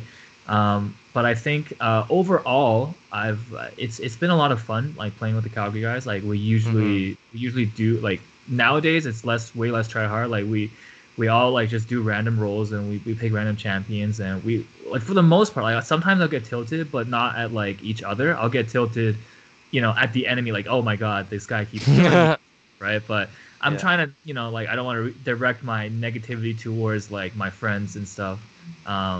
I get that, but yeah, it still happens. You're right, it's inevitable. Yeah, And you're I right. just see it. Yeah, I just see it as an opportunity cost. Like, what mhm, else mhm. could we have been doing? For example, like I enjoyed this type of conversation with you Yeah. better than But if we I were will I playing will League say together, for this. I will example. say this because some people just don't want to do this, but they would rather play games. And if you want to keep in touch with them, maybe that's the only thing you can do with them. You know? Yeah, Um, yeah. but I wonder I if that's because the games have gotten such a hold on them, right? You know what I mean? Yep. Yep. That's true. And, That's true. and I don't think that's healthy. Like, I think these type of conversations, for example, are much more productive and I think better Yeah. for your mental health, right? In Hmm. the long run than playing a toxic game together. You know what I mean? Hmm. Hmm. Like there are certain things that definitely I think lubricates, social interactions like drinking or eating food or something like that, Yeah. right? Those things are very pleasurable. But when you mix in something that's kind of semi-serious, right, it makes it tough, I think, to have that That's true. That's true. act as a good social lubricant. And I see it as like, you know, I'd say I'm unwilling to go through gaming, just hang out with Hmm. some people, right? And to me, part of that is like, if I think about it, it's like, okay, if they are unwilling to spend time with me outside of a game, what does that say about that friendship too, Yeah. right? Like, Hmm. should I be making the effort to go and play a game with them? Or should we be making an effort to do something for the sake of the friendship outside of that avenue, right? Yeah. That's totally fair. Mm-hmm. Um, No, I think you bring up a lot of good points there. Yeah, and it's some of that stuff is like stuff I haven't thought about, but it does make sense. Like these type of conversations, I do enjoy a lot more as well. Partly because I rarely have them, like because like you said, like most of the time we're just playing games, and um, it's a bit different with like the people in Seattle because I see them in person as well, Mm-hmm. and it's like the games are like a different way for us An to add-on. express an add-on exactly. But with Mm-hmm. the Calgary guys, like you said, that's pretty much the only avenue, Mm-hmm. and yeah, sometimes people do get salty. I will point out though, like the thing that Edwin said regarding like people have different expectations on like how casual and serious, right? Do Mm-hmm. you know what Clash is? Yeah, it's like a 5v5 thing, right? Yeah, Like you so make I a think team, it's like a tournament style, right?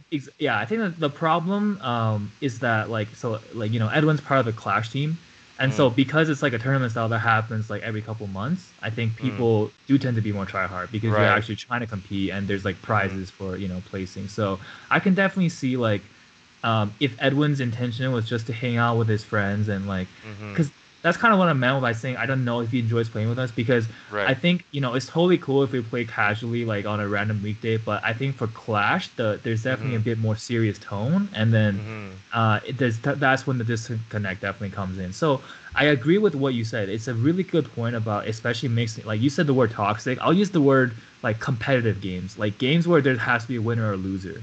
Mm. Like Sure. I think that definitely can create the animosity that you're talking about, where like it's not always healthy to hang out like that because you end up putting the game, you end up putting the victory above like the just the act of like talking to your friends, I hanging think out. that yeah. Yeah, you're right. I think that's what I'm trying to get at Yeah. is um you're putting the game ahead of that friendship and Now also how let me ask necessary that game you, is. yeah, let me ask you like, what if you were in like a like recreational basketball league? Oh, hey, I was in one last semester. Right, there you go. So like what do you think about it? Because it would that be applicable to, like hanging out with friends over a game? I think uh it's similar, right? I Hmm. think I think there are a few differences. Um, One is the expectation was very clear, I guess, when we went into this league Hmm. of what we're gonna do. Um, Like you're there to and have fun or you're there to win it all. Like you're saying like yeah, everyone's on the same page. yeah, I think everyone's on the same page. Yeah. Another aspect of it is that that's not the only way we hang out, right? Yeah. Hmm. I think the Hmm. problem comes with certain friends that we have, right, in Calgary, where that's literally the only avenue you're gonna see them, talk to them, hang out with them, right? Is Yeah, yeah. through video games because they're literally not down to do just about anything else, right? Yeah, Uh, I think that's a huge weird thing where it's so hard to get people in Calgary to do something. And I have the totally opposite thing like in Seattle and Vancouver where people are itching to do stuff. Like I'm like hmm the one who's like, guys, I literally saw you guys like 4 times this week. Please, I need to Yeah. like stay home and Go rest. away, please. But in Calgary, it's like so hard to just organize one hangout sometimes it feels like. It's the People are friends like, who, "What? I gotta pay? Okay, no, I'm out." It's yeah, I gotta pay. Oh, dude, I our gotta friends are the drive. most fire people. Yeah.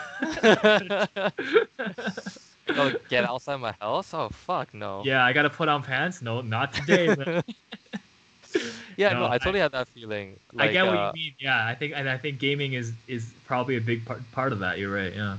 yeah, I think people get so wrapped up in it. That's their life, right? I try to do same things outside. So I try to convince them. Like, I remember literally convincing Chris to like take a walk with me one time at school or something. Um, some people are kind of more open to it than others, right? Like, for example, I went biking with Ryan a bunch of Yeah. times, right? Yeah, I I know do, Ryan is like an example. Like he'll totally be down to do physical stuff. Like he'll play badminton, he'll go rock climbing. And same with Edwin. I'm kind of thinking really only about Chris and Gordon in particular. I think. I mean, Gordon's down though. If you ask, if you can convince, like, I've went hiking with him this summer. Oh, okay, fair enough, fair enough. Yeah, I guess yeah, I think what it comes down to is I'm not into gaming anymore, and That's fair. I Yeah, don't think it's good for my health. Like, and I think to me it's a waste of time because I think of it as an opportunity cost where I could be doing something different. yeah, I agree. Um, I get that. and also I'm afraid that I'm just getting more addicted. I'm gonna play it more and more, which has happened in the past, right? That's fair. That's Um, fair. and so to me, it's like, are these people willing to step outside their comfort zone to do something with me? And if not, then that tells me something about how much they value this friendship, right? Hmm. And at the end of the day, I think we probably have different stances on video games and on entertainment in general. The way I see it, I approach it from a sort of philosophical and psychological way, I guess. Like where, and this may just be because of like the stuff I've learned through psychology, um, is that video games, much like junk food, right? They're trying to tap into these these evolutionary reflexes that we have in the Hmm. past, right? That helped us survive. For example, junk food, high calorie foods were rare, right? And so seeking them out and being attracted to them gave you a fitness advantage because then you survive more because now you would eat more of those things, which give you higher calories. Now you have Sure. more energy for going out and hunting, going out and foraging, etc., reproducing, Hmm. etc., right?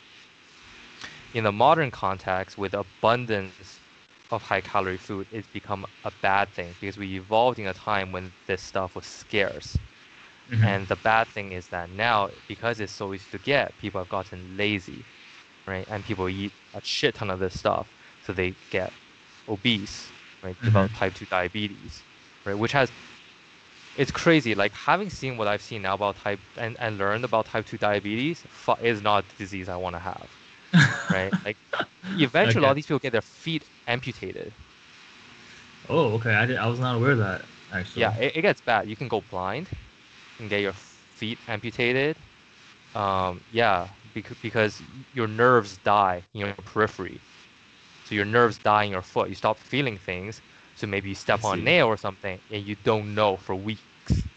It gets Oh God. Okay. gangrenous because there's a and because so the nerves die because there's a lack of blood flow, right? So your feet can get gangrenous, meaning it's dying. The cells are literally Mm, dying, and eventually it becomes such a big infection risk that they just have to chop it off, right? I see. All right. So it has great, you know, consequences, grave consequences. Like if you have high blood pressure, right, and down the road you develop cardiovascular disease, right? You can die Hmm. from strokes. Strokes are not good, right? Heart attacks are not No, good, they're not. right? Yeah. Like some of these people who've had a heart attack, like I think some people think, oh, modern medicine is so great. Modern medicine is not that great, okay? Because we can't fix everything. We can't return you to normal, right? We can save your life, but a lot of these people who've had a heart attack and stuff, they're on activity restriction, right? Mm-hmm. Like they can't walk like 3 blocks sometimes, right? Because their heart just can't handle it.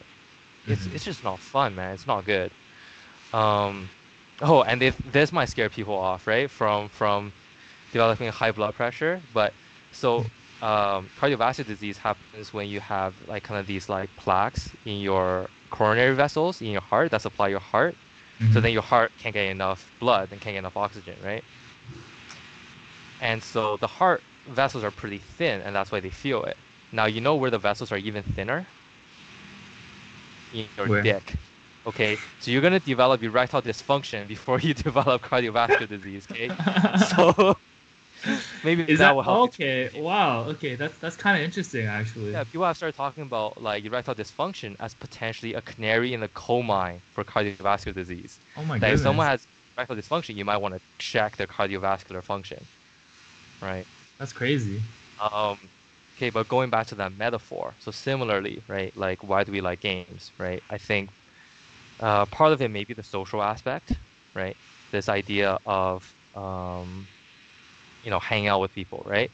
Mm-hmm. And that was very important to our ancestors because if they were exiled from their tribe, it was basically a death sentence back in the day, right? Yeah, Now, sure. uh, what else? What else makes video games so addictive? I'm actually finding it hard to come up. Maybe like um, this idea of like the slot machine, right? For example, in I was gonna so say they like have those not slot. They have those like loot boxes or something, right? Like I haven't seen them, but so the genre you're thinking of is like gotcha games, and they're especially popular in mobile games, and it refers to like, um, I mean, what's a good example? Like, you know, the Fire Emblem game where you can collect like different heroes, like okay, Tower yeah. of Saviors, where we were all playing that before. Like games where essentially it's like loot boxes. You're right, where like you can unlock like better characters like by opening packs. Like think like Yu-Gi-Oh cards, Magic cards, right? It is essentially playing on your, I think, like the kind of gambling aspect of your brain, right? Like Yeah, I guess it's just it's a dopamine hit and it's a what they it's a call dopamine like hit every time. Yeah. yeah, I think they call it like a variable interval reward or something. This Okay. idea Yeah. of like you can refresh it this as many times, you can buy this many loot boxes, and every time it's different, so you don't know what you're gonna get. And I Right. think in rats, they've shown rats or birds, I think psychologically, they've shown that it's just a very addictive model. Like Uh-huh. if you have a lever there and it gives like food or something, right? But it only gives food sometimes. That Hmm. was how they got the rats to press that lever the most number of times. Okay. Yeah. Right? Okay. The So what fact I'm that trying to get yeah, at is like these video games, it's just like social media, right? What for they're sure. trying to Sure. do is they're trying to hack into your brain, right? Hmm. Uh, what what at first was a mental psychological mechanism that helped you survive, and now it's just hacking directly into it, right? Without all those other benefits, Hmm. right? And so the downsides I see in video games, right? For example, and I mean, sure, this works for the really extreme people, but even for the non-extreme people, I think it takes time away from them spending on more productive pursuits, you Hmm. know? Yeah. Um, and so that's why I'm trying to really limit it because I think it is not necessary. Like we did not evolve in an environment where there were video games, right? Hmm. Or movies, right? These mechanisms serve a different purpose, right?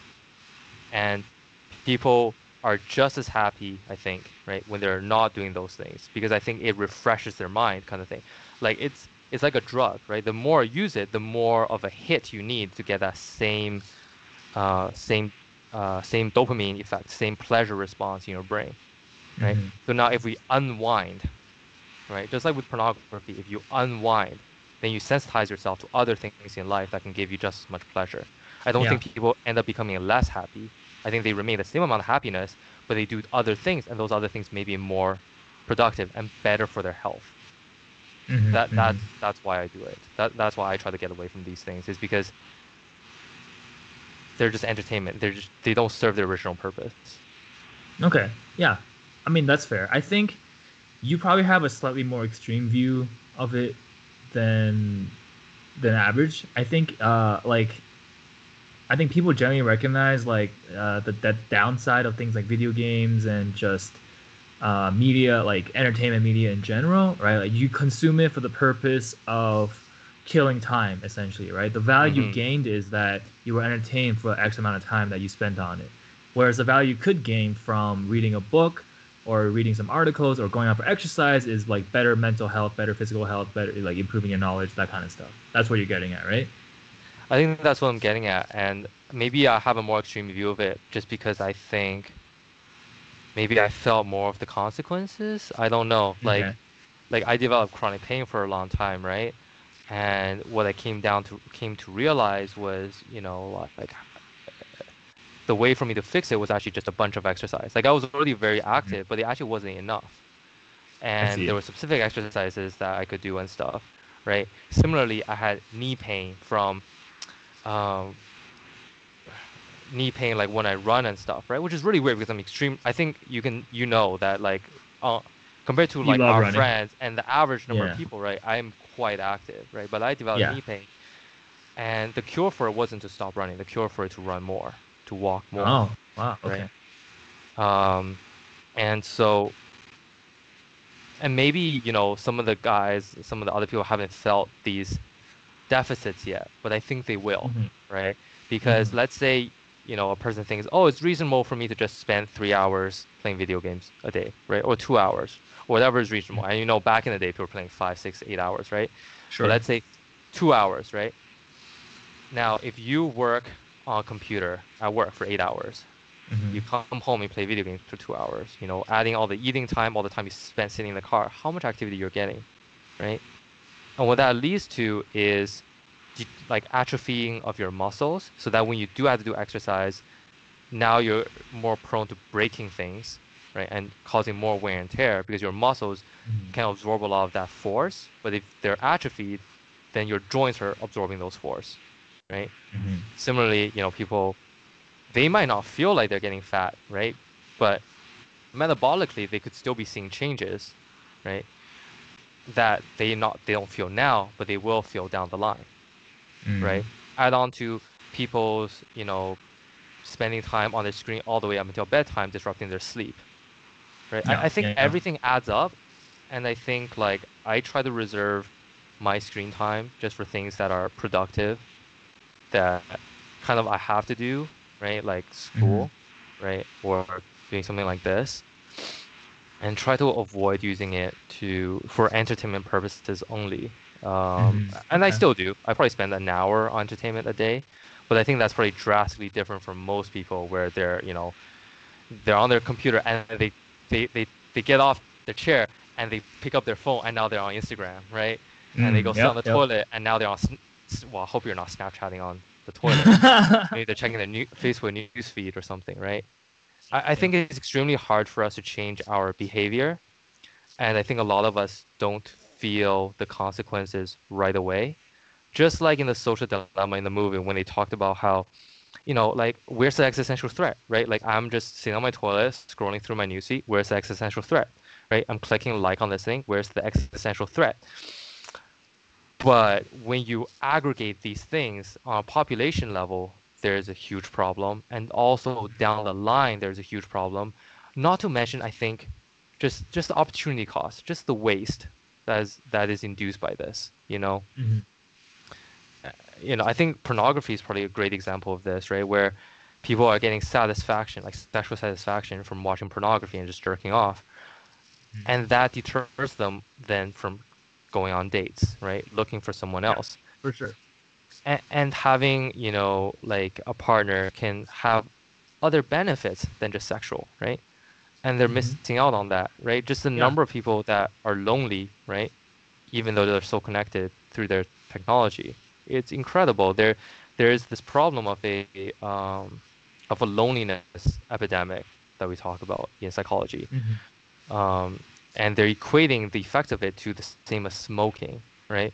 And it's especially affecting older people. And I think, right, like think about people eating dinners together but on their phones, right? There's no existential threat there, and it doesn't seem like a big deal, but families not connecting, Yeah. right? Now when they're older, you know some of the families may not want to support their parents or something because they Hmm. never really got that connection, they never really felt that connection. They put Right. them into like old people's homes and stuff, right? And like people, in those old people's homes are dying of despair, right? So Yeah. yeah, I just think it's a tremendous waste. Um, and and I think since I've started to come off of it, I've become, I think, so much more educated. I think I've become so much more effective. I think I've become happier, honestly, right? Yeah. No, I And mean that's a big sentiment, right? Like, a lot of studies show like extended social media use does often correlate with, um, I don't want to use the word depression. I know we talked mhm, about that, but there seems to be a trend. Like people, it's not healthy uh, to spend all your time on it, and it does affect your mental health, your physical health, your relationship with other people. mhm. Um, yeah, no, I totally agree with all of that. Um, Yeah, I think video games fall into that too, though. Like not just social media, but I think like mhm, so much of these technologies, even watching TV, right? Like, I don't mhm, want to demonize video games itself, but just all of these technologies that we have, like junk food, right?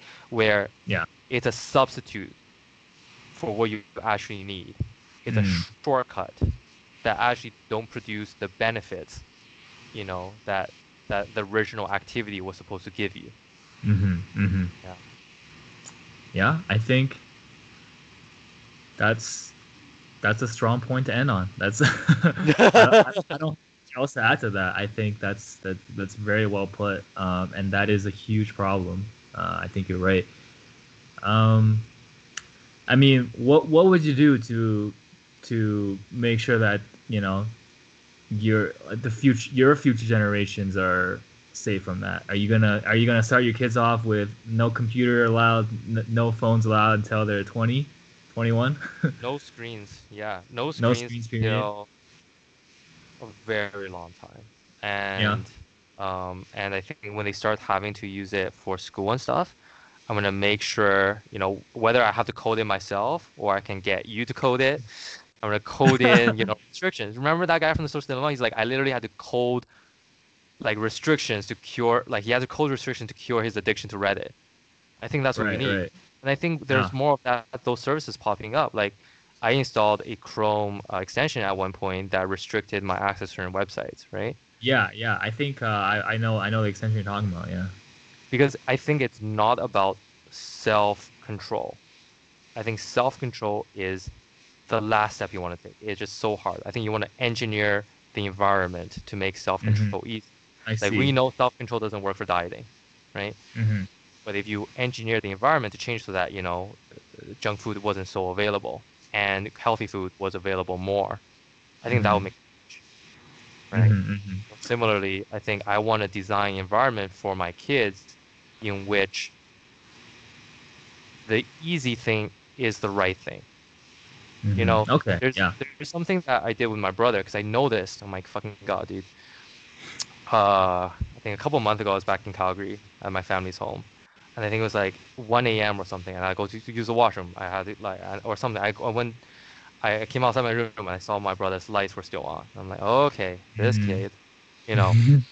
And then so then I went to his room. I knocked on his door. I went to his room, and he was on his computer. I'm like, are you supposed to be doing that? He's like, no, I'm not supposed to be doing that. And I'm like, okay. And I told him like, it's hard to have self-control. So let someone else take that responsibility. So I told him instead, every night before you go to bed, right, you just have to do one action, is give your Hmm. phone, give your computer to mom and dad and have it in their room. And now you don't have to worry about it. Now you don't have to be laying in bed like, I should go downstairs. Oh, I can't, right? Because then they have to exert that self-control through many hours.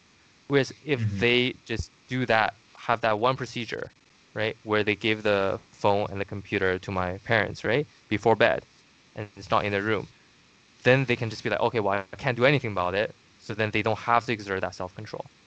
Hmm. So I think it's possible. I think through smart design of the environment, I think it's totally possible for people to get off their addiction to their screens and to the technology. Hmm. And Hmm. for my kids, I'm definitely going to do that. Like I grew up, like we talked about, I think earlier, how we both didn't grow up super rich, right? Like Hmm. we're 1.5 generation immigrants. We came over with our parents when our parents were poor, right? Like my Yep. parents were quite poor when we moved. And Right, so I right. never had like those gaming consoles. until very late age, right? I didn't Yeah, have, we didn't even have those channels on TV to watch some of those shows my friends were watching, right? that's right. That's right. Yeah. But in the end, I don't think I lost much on that, No, you know, no, and, you're and, right. and that was because there were so many other avenues of fun that we could have, Hmm. right? Like while you rich kids in Panorama were going off and shopping on the weekends and stuff, you know what we did? The ghetto kids near Huntington, like we would go outside and play soccer, okay? We do stupid shit. We'd yeah, we go uh, outside, play soccer, throw rocks. I mean, I would hope that I think like physical activity among youth is still pretty big. Mm, And I would hope like I would try to get my kids into like some kind of sports league for sure. Um, like maybe a recreational basketball league, hockey, whatever. Like something that I feel like those are always nice because it kind of it builds like it helps build social skills and it's physical exercise. You know what I mean? Like it's yeah, team sports. Like you can make friends off it, stuff like that.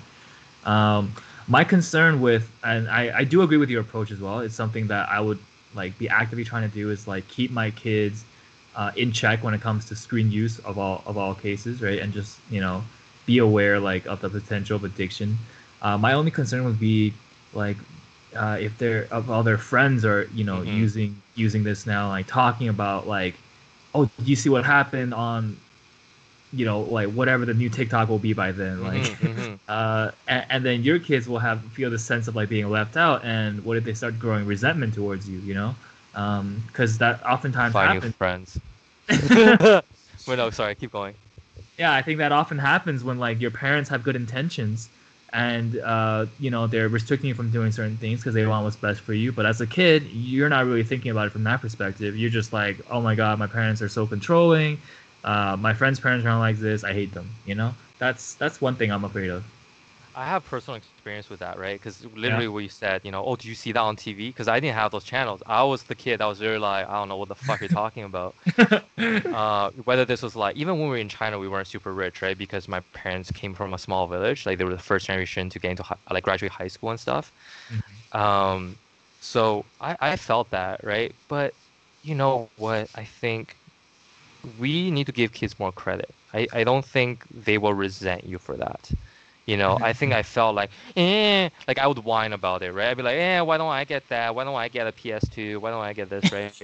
Uh, But at the end of the day, I don't think that wasn't what made or broke my childhood. yeah, That I know. wasn't even close. In the long run, it didn't matter. Yeah, I just think I'll be a softie for my kid. Like I think I'm gonna end up ultimately like I'm gonna be like a harsh exterior, but like if they start like begging and giving me like a cute puppy face, I'm probably gonna give in, man. So I hope my partner is more strong-willed than me. I hope they can put the foot down and be the mean tiger mom because I gotta be the nice dad. I gotta be the Oh man, yeah, and there's this other idea, right, where I'm like, well, those kids don't really have a healthy life. So maybe Mhm, my mhm. friends need a better environment, right? And I think that if you provide them with an alternative, for me, the tough thing growing up was like I didn't have those things, and I also didn't have an alternative because my Mhm. parents, we were too poor to put me into like sports, right? To put me into like other I see what you. activities. Yeah, yeah. And my parents were very busy working, right? My mom's in school, my dad was working, my mom's working a second job, blah blah blah, right? I think that's what was tough, right? But we're in such a fortunate position where when I'm older, right? Like I can definitely put my kids into sports leagues. I can definitely, like my talk with my, I guess, fiance now, right, um, i- is that she's going to have extended leave from work once we Okay. have kids, right? Where I'm going to support the family because I'll be like in residency or done residency then, right? So like my income should be enough, right? Mhm. And with all that time available, then we're able to put attention to them. Then we're able to, take them to things, right? Take Mhm. them to go on a hike, take them to go tobogganing, take them to this activity, put them into this Yeah. program, right? Like if it comes to about, socialization with other kids, I think that is definitely a thing that I'm thinking about a solution Mhm. to because I think that is tough. Yeah. What I'm trying to build right now is a commune with like-minded parents. Wow. With who? Like-minded parents. Like-minded Half, parents. Yeah, yeah. yeah, only half joking, but I heard really that trying to. communes ultimately just become giant orgies. By the way, is that your end goal? Maybe the wrong word for that. But yeah, I'm literally, I'm actually thinking about, this, and I think part of it is if I can convince people, right, to if I can convince other people that this is the right thing to do, perhaps you can build enough of a community, right? And when it comes down to it, I'll probably let them do some, right? Use some screen to hang out with their friends when they're older, right? Yeah. But I'm hoping that by then I would have invested enough time and built enough of a structure That around they it that they able to be don't so need it. dependent. Yeah, yeah. I That they totally know what you mean. Yeah. so satisfied with their life that they wouldn't need it. They would just be like, oh, those kids, they're into that, I could do that, but I like my life so much already. I don't need it. I think it's fine with all these things we talked about, as long as they're like supplements to your life instead of Mm. the thing that it revolves around. You know, Yeah, like you want to if you create have, a void. yeah, You want to substitute. yeah, yeah, you want something to just like it's just exactly they should have a solid core built in place already that is going to be healthy and rewarding in the long run. Yeah, I totally agree with that. Yeah, and psychologically it makes sense, right? But we just talked about the problem with these things is they take over those reward systems in your brain. Yeah, But if yeah. you have things that your kids can do that activates those same reward systems, Hmm. then that is a substitute. That's how you get people to wean off drugs, for example, right? Is Yeah, you yeah. you like, for example, Suboxone, right, for opioid addiction, right? It's like you want something that doesn't have the euphoric effects, right? But that still prevents withdrawal effects because it still goes on those same receptors, Right, right, right. right? So I think that's how we wean people off social media use now. And for our kids, I think we are in a good position because we experienced, like you said, we experienced a childhood where we did have a lot of time that was screen free, that was technology free, without social Right. media, right? The problem Hmm. with the kids right now is that they're getting it at such a young age and it's baked into their brain. And so Yeah, what I yeah. want for my kids is definitely when they're young, no, like no screen, right? No technology, because we're not baking those things into their brain. And by the time they're older, they're not even gonna want to need it. You know what I mean? They're not gonna need it and they're not gonna want it. Hmm. Yeah, I totally agree with all that. Um, and I think that is the right thing to do, and that's gonna be what I'm gonna try to achieve as well with my kids. Welcome to Um, the commune. I need a better phrase, not the commune. yeah, when I think of commie, I just think of like a sex cult, man. That's so. But yeah, honestly, I think this is might be a good place to end it because hmm yeah, I think we covered a lot today, hmm and I will say that honestly, like based on what you said, it does change my opinion a little bit about video games in particular. That's gonna be something I'm gonna have to think about in my daily life going forward, is how much time I want to invest in that, um, and also just reaching out to people outside of, like you said, like working on that, like talking to people out of the blue stuff. Yeah, I think that's a healthier approach in the long run. And yeah, I hope that among our friends there will be a better balance going forward, hmm between video games and more fulfilling stuff in real life. But at the end of the day, it's their life. They can live it how they want to live it. Yeah. Maybe they'll listen to this podcast and change their mind. We have to be the leaders, dude. Yeah, but um yeah, this was great. Thanks for talking with me again. Really enjoy these. hmm um I have a kind of vaguely interesting idea. I don't know if it's good for a next episode or something I'll talk to you on the side about, but um I'm in a fantasy basketball league, right? Okay. And you have a stats background, right? Okay. Yeah. Yeah. So what do you think about the potential applications of, statistics and advanced analytics to evaluate players for fantasy basketball purposes? I'm sure And they could do it? that. I bet people do that for sure. hmm But I'm trying to think of like how feasible would it be for us to create custom metrics to like create player rankings and see how effective it would be like drafting teams based off that for fantasy basketball. You know what I mean? So Yeah. I actually found an article that I'll link you later, where a group of people did exactly this. Like they tried to come up with like their own like catch-all metric to rate player impacts in like 9 category fantasy basketball leagues. Hmm. I'll give it to you. I gave it like a quick skim. I didn't go through like how they arrived at some of the coefficients, but yeah, it's a pretty interesting read. And I was just thinking, like I wonder if I can work with Tony on because like NBA stats is public. There's like a Python API or there's an API that you can use Mm. to like aggregate and sort. So I'm wondering how it shouldn't be too hard to write a Python scraper to pull this together and just apply like our like a formula to it and see the results. Yeah, I'm kind of curious. So Yeah, super cool. Let's talk about that more once we stop recording. So yeah, we'll sorry, totally getting we'll, off track. we'll end this episode here. Thanks everyone for listening. Thanks for All listening. one of you or two of you, however many there are. Yeah, I'm gonna show this to Uh, my mom at least. So okay, cool. Hi, Jack's mom. yeah, Okay, thanks for sign off. I'll listening. stop recording. Yeah.